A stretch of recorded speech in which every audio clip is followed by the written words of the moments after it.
बेआईन बाण गोदाम उपरे पुलिस चढ़ाऊ 50 लाख ऊर्ध्व टंकार बाण जबत करने सहित जड़े व्यवसायी को गिरफ्त करिसेंती पुलिस। बालेश्वर जिला जलेश्वर थाना अंतर्गत पश्चिमबाड़ एवं शालीकोटा ग्राम में बाण तैयारी चलता बेले पुलिस अतर्कित भाव में चढ़ाऊ कर लक्षाधिक टंकार बाण जबत करिछि। तेबे पश्चिमबाड़ और शालीकोटा ग्राम में बेआईन बाण कारखाना चलता बेले विशेष सूत्र खबर पाई जलेश्वर पुलिस अचानक चढ़ाऊ कर गाड़ी भर्ती बेआईन बाण जबत करने सहित जड़े बाण व्यवसायी को गिरफ्त करिछि।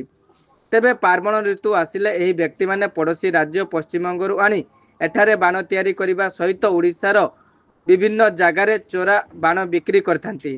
तेबे बाण जबत हेबा परे अग्निशम विभाग पक्षरु बाण को नष्ट कराजिबो बोली जलेश्वर पुलिस कहिसंती।